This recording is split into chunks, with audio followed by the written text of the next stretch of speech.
So our speakers today are Mari Lewis and Paul Andrews, the county auditor. They're going to be talking about safe voting and also the county's efforts to help get out the vote. So we'll turn it over to Mari and Paul. Thank you. So again, I'm Paul Andrews. I'm your Kitsap County Auditor, and I'm responsible for administering the elections here in the county. This is a big year. That's why you're here. You want more information.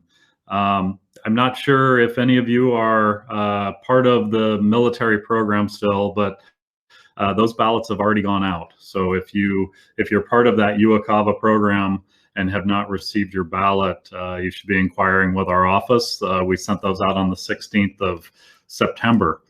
For the rest of you, we mail your ballots out on October 14th, and that's a Wednesday, and you should start seeing them in your mailbox right away.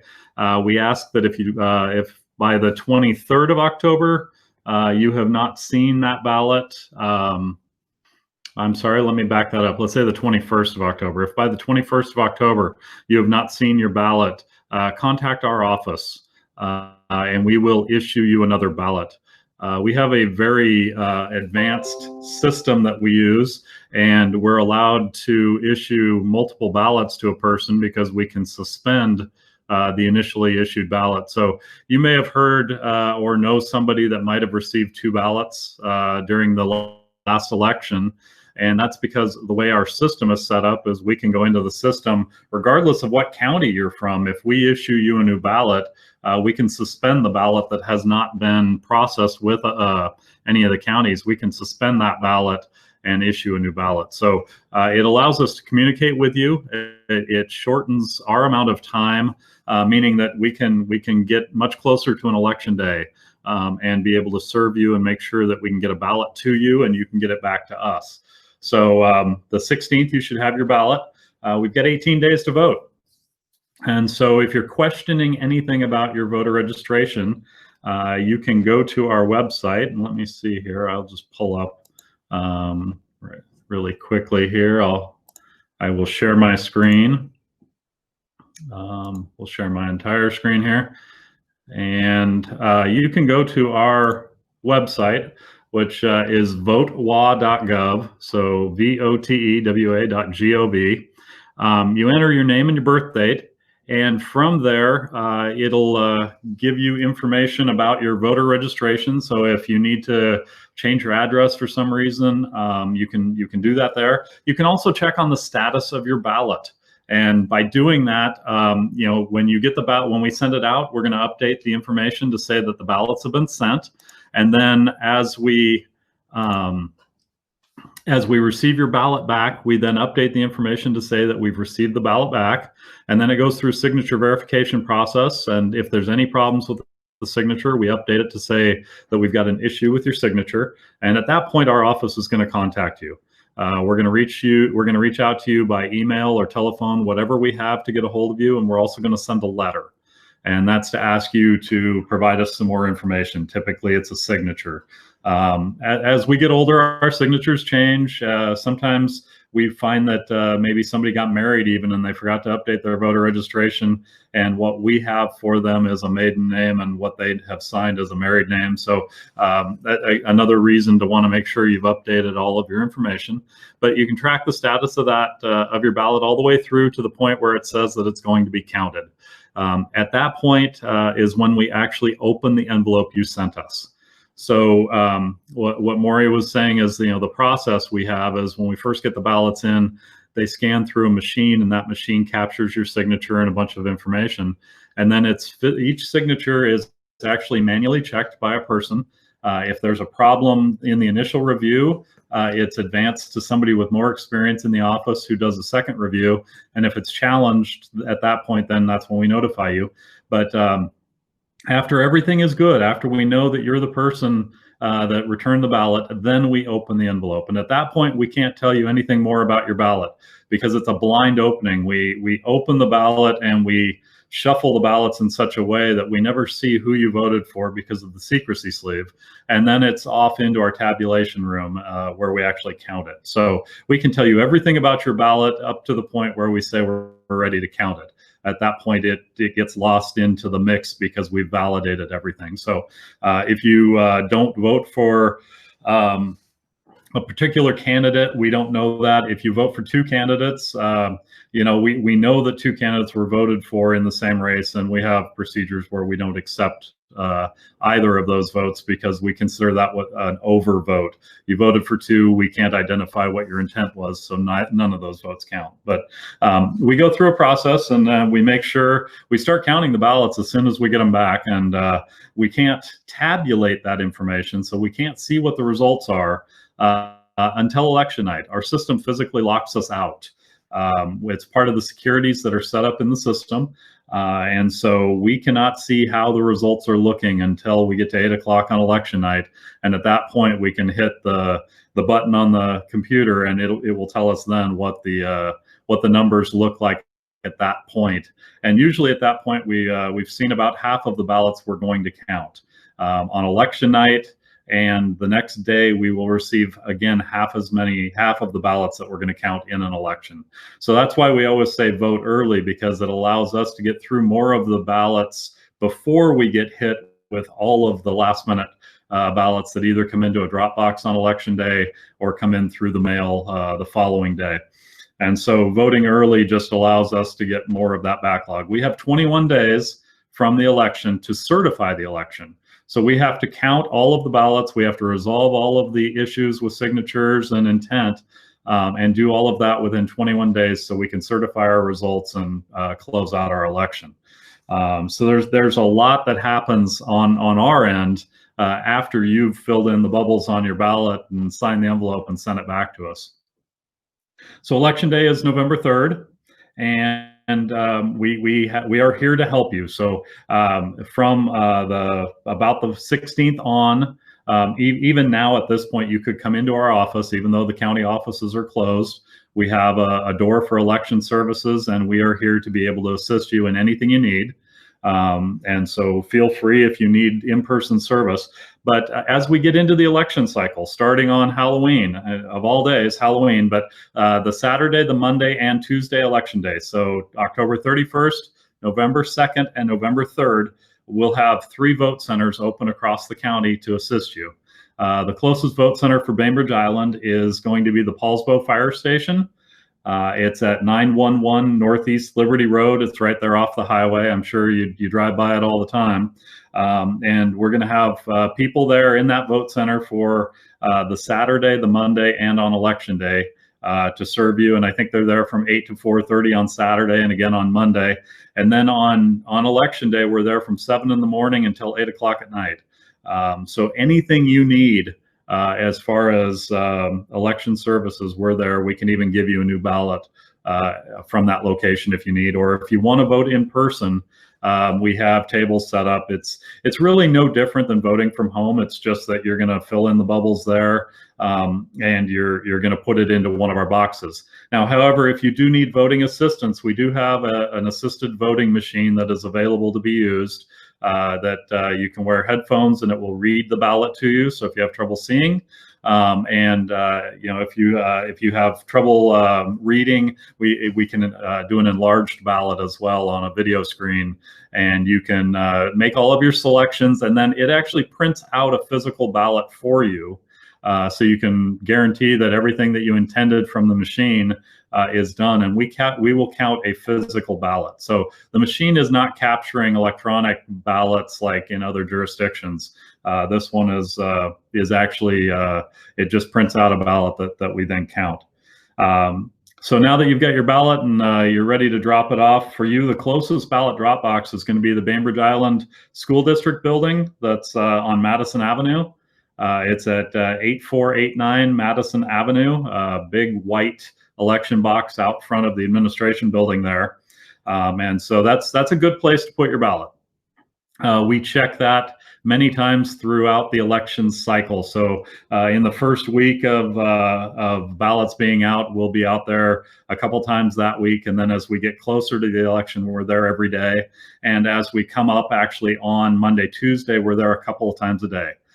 Bainbridge Island, you're amazing at voting.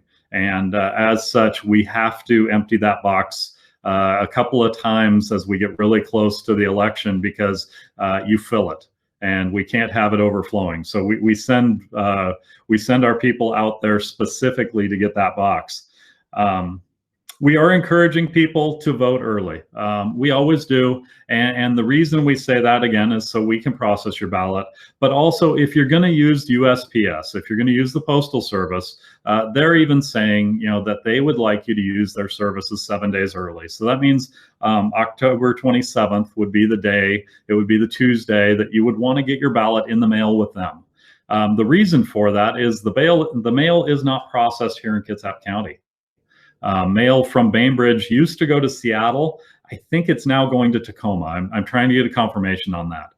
The rest of the county has always gone to Tacoma. It's processed in Tacoma, and then it comes back to Kitsap County. So it just allows the days so it can travel there and back.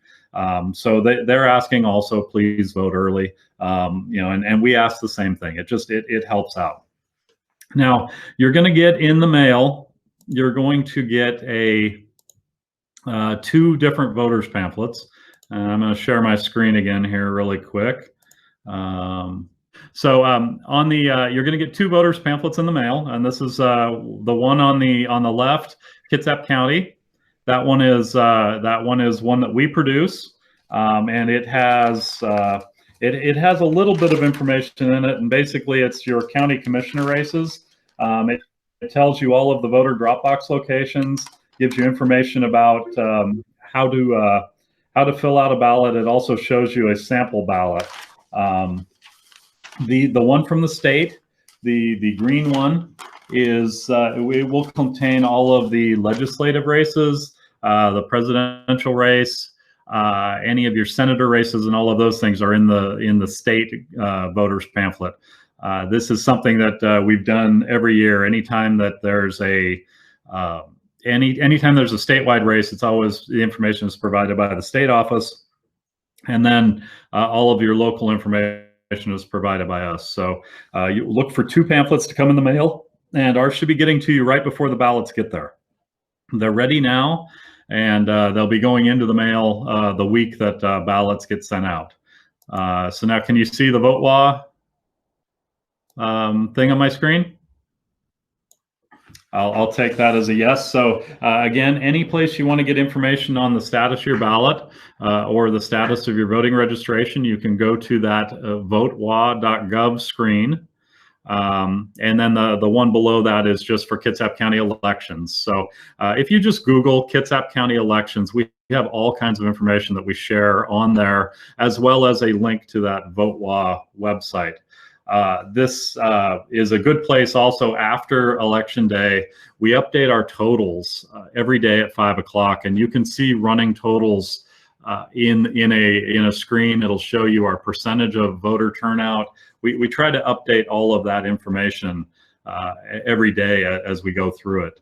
So key dates to remember, again, I said October 16th, we were going to mail out the ballots. You'll have them by then.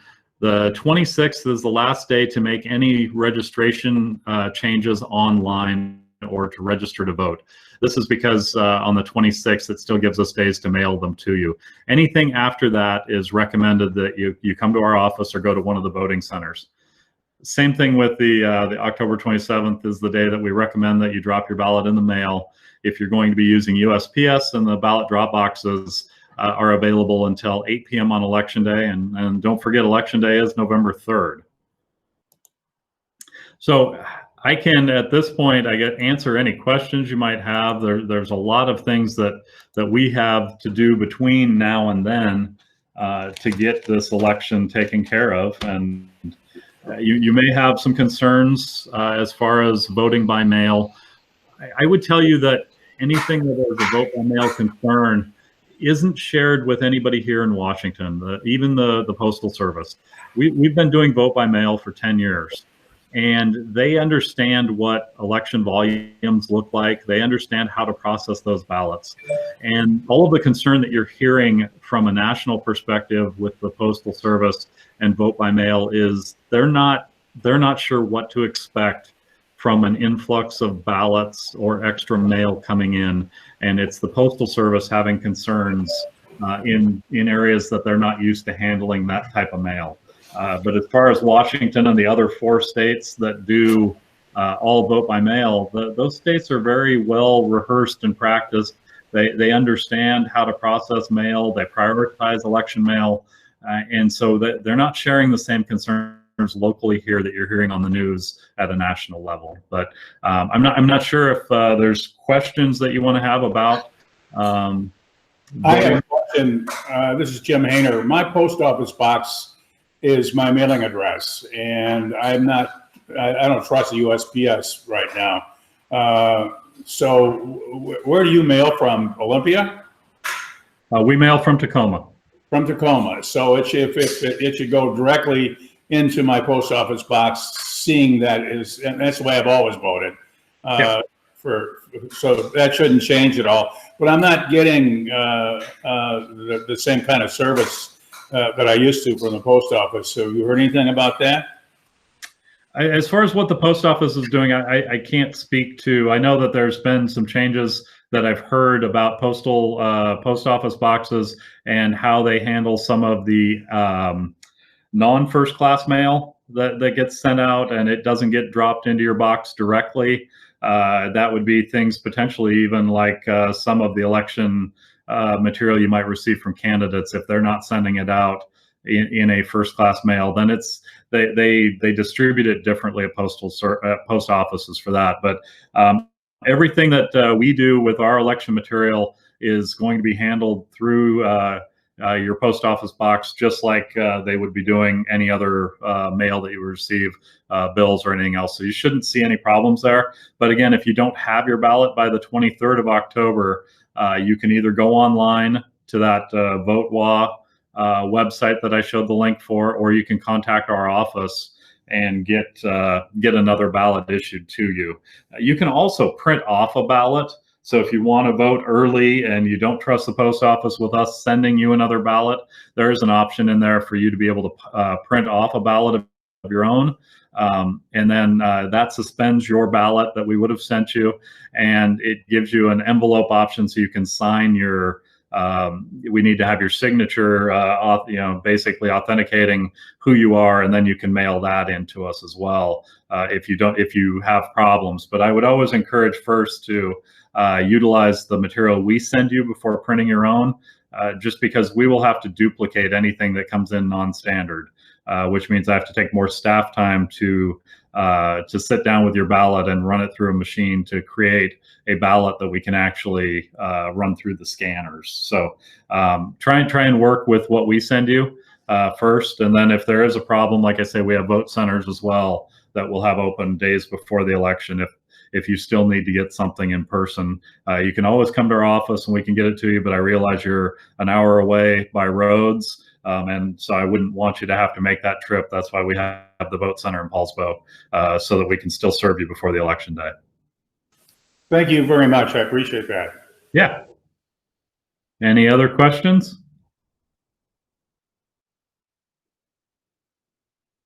So there is. I don't have a question. I just have my impression is that we are so fortunate to be here in the state of Washington, because we all know that this false fake stuff is all false and fake anyway. But the thing is, we know in our heart of hearts that you folks at the auditor's office are good and decent and will take care of us in good shape. And we thank you for that. Thank you. I agree. Living in Washington, this is probably the best place to be for a lot of reasons, but elections being the one that's on everybody's mind right now. The way we handle things here in our elections, the protocols we have in place, the security measures that we have, all of those things they assure us that we are counting the vote that that is cast by the voters. we have different tests that we have to put our equipment through before we conduct an election. And then even on election day, during the live election, we do a number poll where we will randomly poll 6 batches of ballots, and each batch is about 200 ballots. So we pull 1,200 ballots randomly. We count those in a machine, and we hand count those to verify that the machine is still creating results that we were expecting to see through, from the election. And so we test the equipment beforehand, and we do that where we run a stack of ballots through it, and we know what the results are going to be, and it tabulates. And then we do the same thing on election day. Never is there only one person in the presence of your ballot. We always have 2 people present with it at any time. So there's always a security there that nothing is going to happen. All of our workers get background checks. So we know that they are people that we would want to have hired and working with this material. And then everything we do in the ballot room, we installed a web camera. So if you go to our website, again, just Google Kitsap County elections, we have a webcam that we stream live activity of the ballot room. And we turn that camera on when the ballots start coming in, and it runs 24 hours a day and up through certification of the election. So you can see us handling ballots at all times. And the other thing that we make available is just come on in. We'll give you a tour of the room. You don't need an appointment, and even during COVID, we're giving tours. The reason we don't want you to make an appointment actually is because we don't change what we do just because you're there. We don't want you to feel like, oh, well, they knew I was coming at 10 o'clock, so they put away all of whatever. We don't do that. You can see it on the camera, you can watch us at any time, but we don't change our activity just because we have visitors. We show you exactly what we do. And we explain the process throughout the way. So if you have any questions, it is very fascinating, I think, to watch. And we're going to try and put out a video with the League of Women Voters as well, so that more people will be able to do basically a virtual tour of our room. But we have a lot of security protocols that we go through. And I think the biggest one that I didn't touch on is just that the room where we actually count the ballots, where the numbers are generated, that room is what they call air gapped. And what that means is that there is no internet activity, connectivity to any networks or any outside sources. So those machines are basically cut off from the entire world. And everything that happens in that room is contained in that room. Now, those machines, like your home computer, they do have a USB port on them, so you can put a thumb drive in it. However, those machines don't read. They only write to a thumb drive, and they do that so that we can take the results on election night when we tabulate and we post them for the public to see. We put a thumb drive in. That information is written off onto an encrypted thumb drive, and then that thumb drive is taken out into our office and put onto another machine where we then update our website and the state's website with the results of the election. At that point, that thumb drive is then put into a sealed, secure box, and it becomes part of our election material. And we hold it, depending on the election, we'll hold it for up to 22 months in a sealed box before that material is considered no longer needed. And then we will re-sterilize and encrypt that drive and use it again for future elections.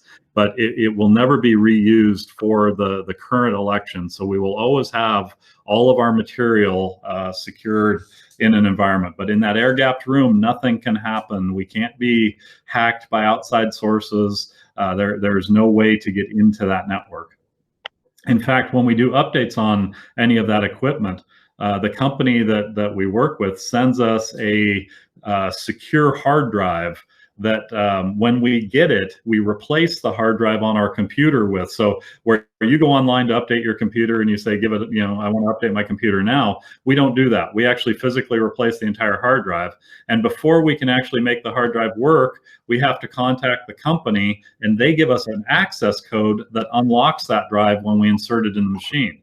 That way nobody can intercept it in the secure mail that it's sent and all of that. So we have safety seals that it's sealed in a bag with numbers on it, and then there's a seal log, and we have to contact the company and give them the seal number, and they certify that that was the number that was on the seal when they sent it, and then they give us another number that unlocks the drive when we put it in the machine. So we have a lot of safety protocols that are in place just to ensure that all of our equipment remains secure. So I don't know if there's other questions out there about voting. Um, I wanted to, I'm really proud of the voter turnout here on Bainbridge. You know, it's great. But across Kitsap County, there are places where, you know, the turnout isn't quite as nice. And so could you address a little bit about how you connect with like the tribal communities or the low turnout pockets across the county?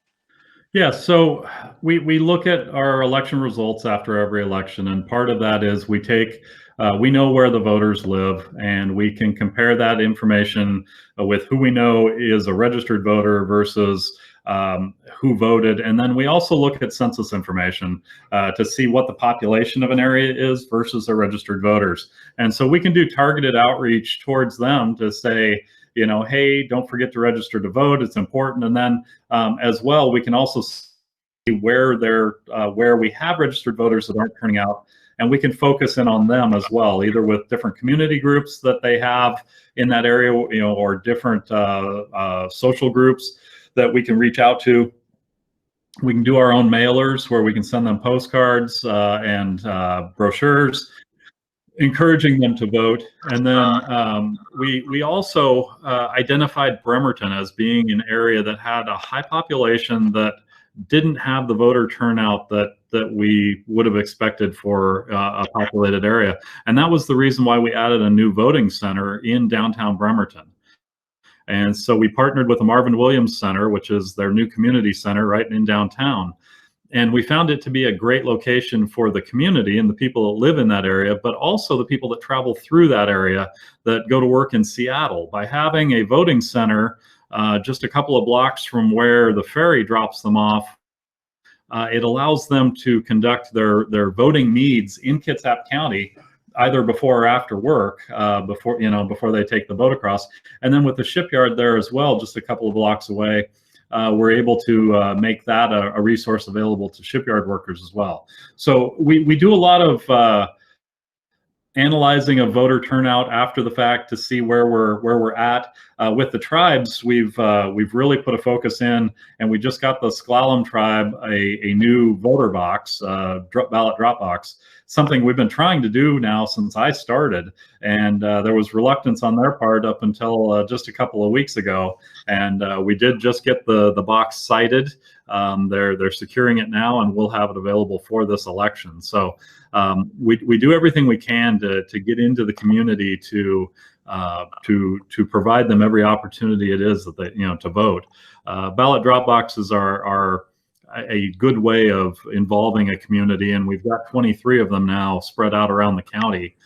We've got a pretty good network of coverage. So, you know, as Bainbridge starts to evolve and grow, we may realize that we have to add an additional box, maybe on the south end of the island. But at this point, we haven't seen the population growth to the point where we're going to need that. But that is something we're already looking just to keep an eye on, because there is such high turnout already. We want to make sure we get something as close as possible to everybody. So.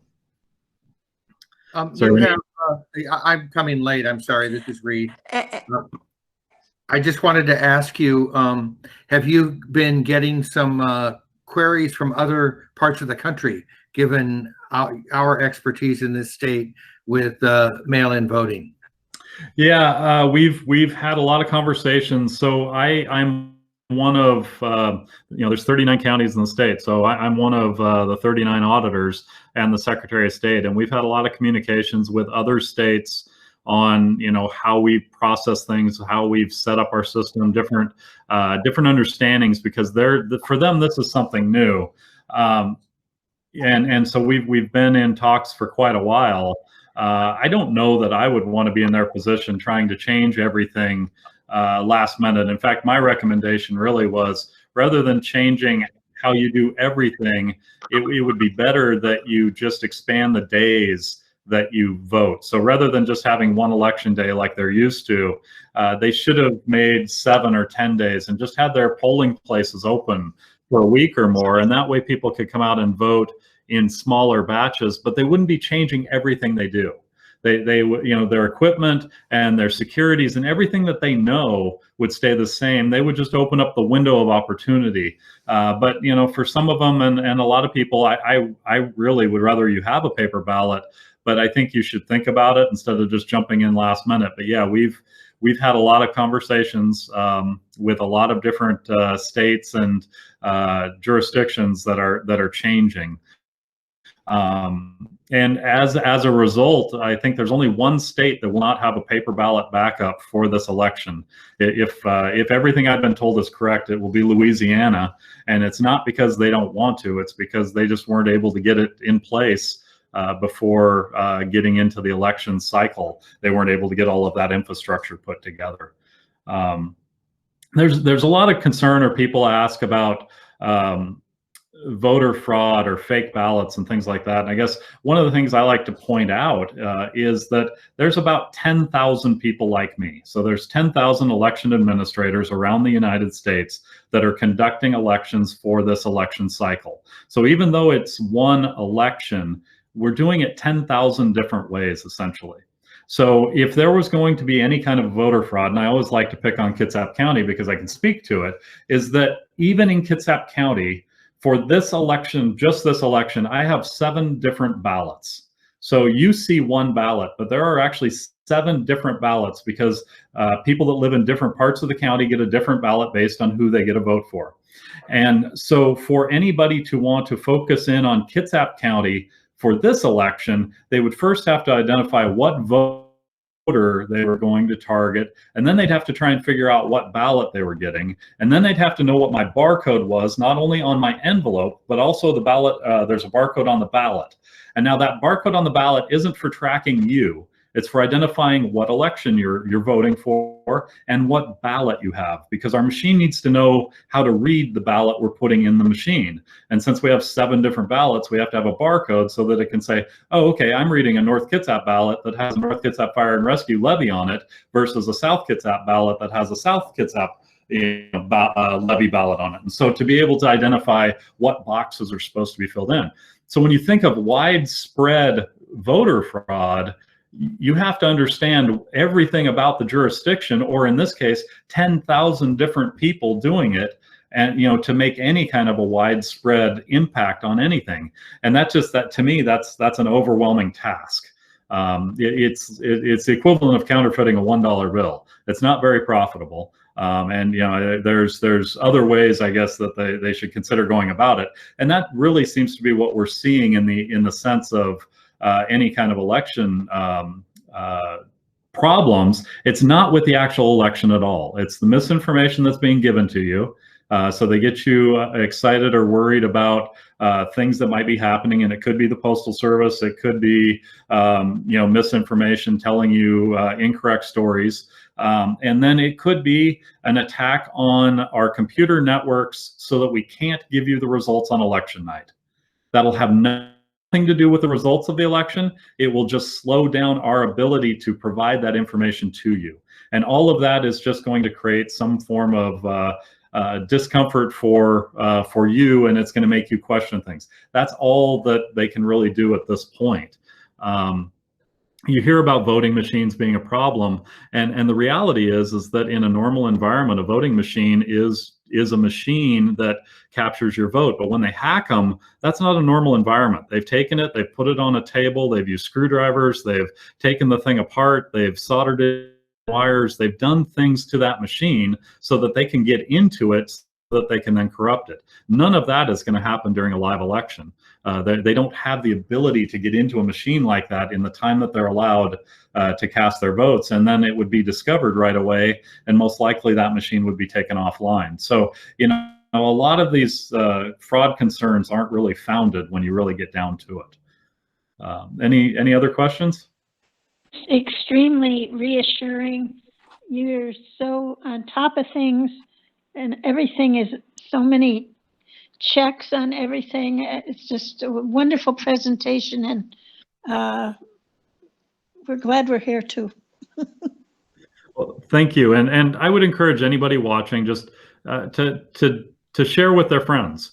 You are my my speakers. I can tell you information, and now you can share it with the people that you communicate with.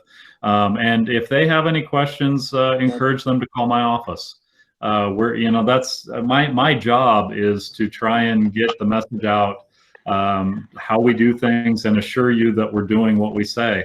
And my easiest way of doing that is transparency. I use cameras where I can to show you what you can't see. I give tours. We try to communicate as much as possible. We have a social media site that we're very active with on Facebook, and we share a lot of information there. So, anything we can do to get information out to you, it's important.